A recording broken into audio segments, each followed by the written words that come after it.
A clean sweep in the parliament. If there is one thing that is certain, it's that politics in Georgia is highly entertaining. Fistfights in parliament reminiscent of Muhammad Ali are counted by the handful, to the point that they are now almost a national symbol, on par with the local food like hakapuri or kinkali. And what can I say, the way things are going in Georgian politics, they have every reason to lose their temper. In fact, this is something that happens inside and outside the parliament buildings. The country's streets are also on fire. In Georgia, water cannons, tear gas, and hundreds of riot police arrived in the spring, dealing out punches, kicks, and blows to both demonstrators and journalists. Not surprisingly, they didn't hesitate to arrest people left and right. Even the Georgian version of the famous Titushki, that is, government-paid thugs in charge of intimidating and assaulting demonstrators, has been detected. The question is, why?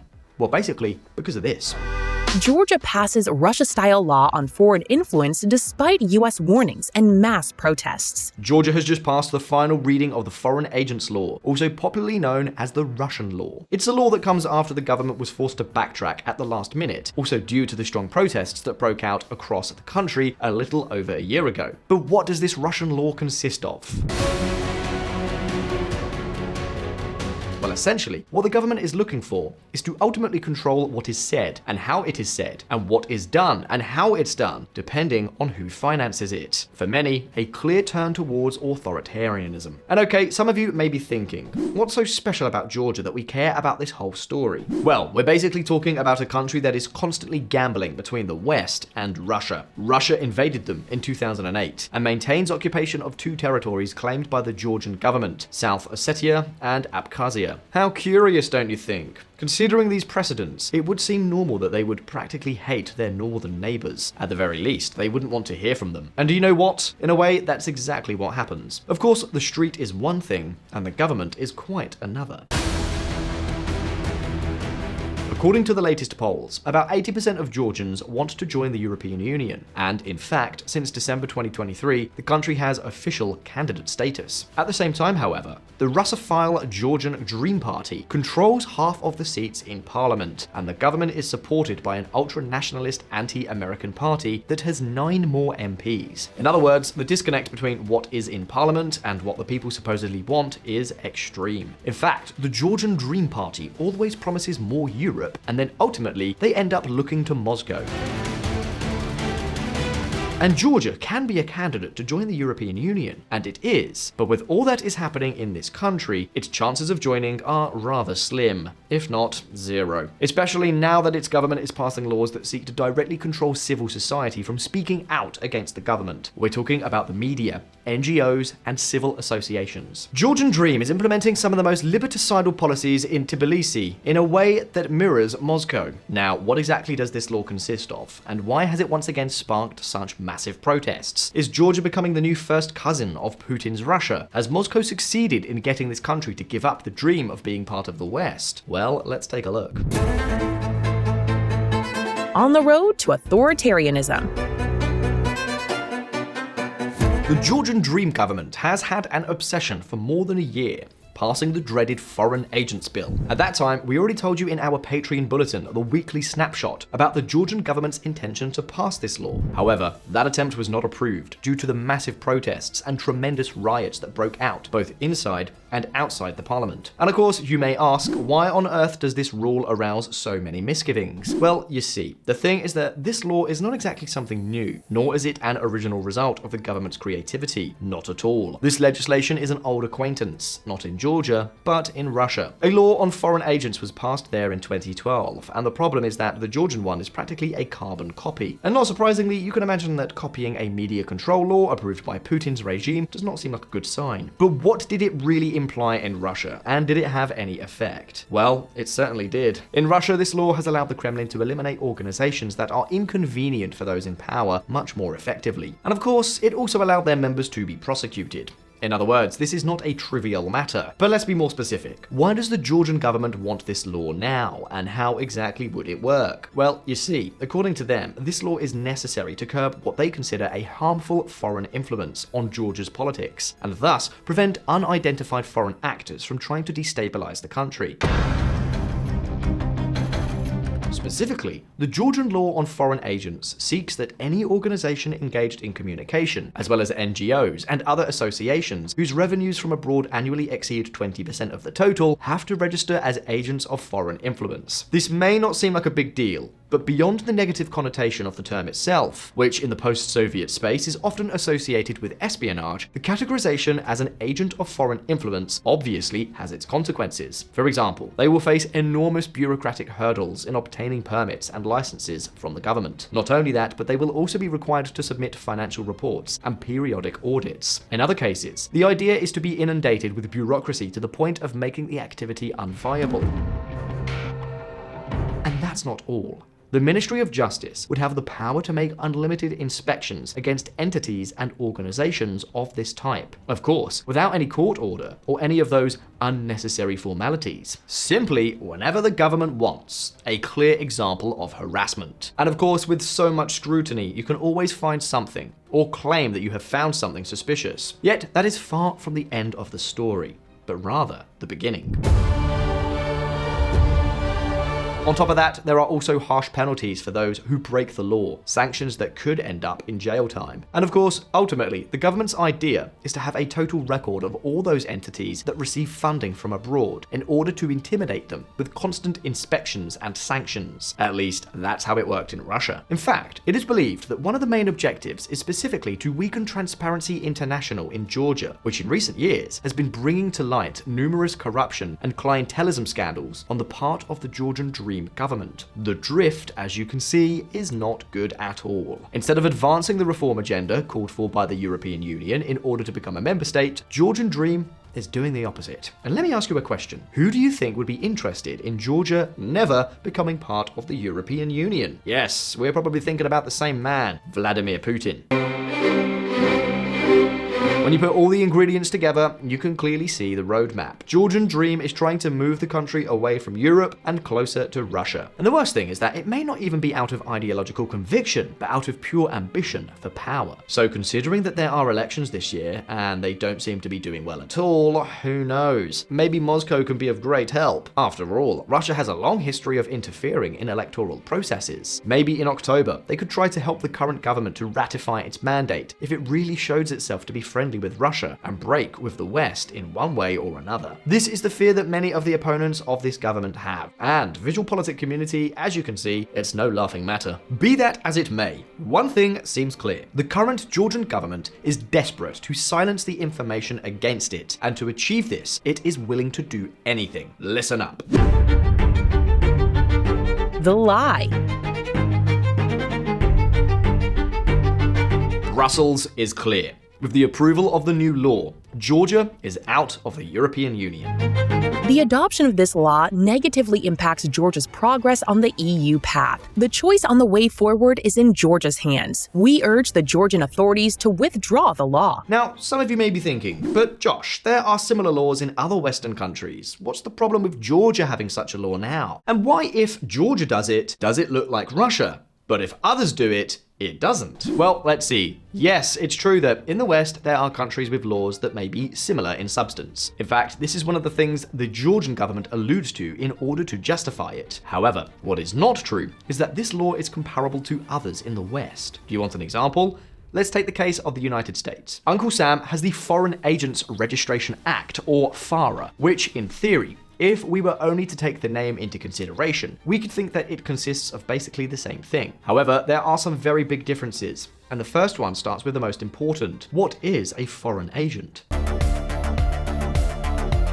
Well, according to Georgian law, a foreign agent is any legal entity that receives more than 20% of its funding from a foreign power, and that includes funding from corporations and foundations as well as individuals. In other words, it is by no means limited to foreign governments. However, US law defines a foreign agent as any person or entity under the control of or acting at the direction of a foreign power, that is, under the influence of a foreign state.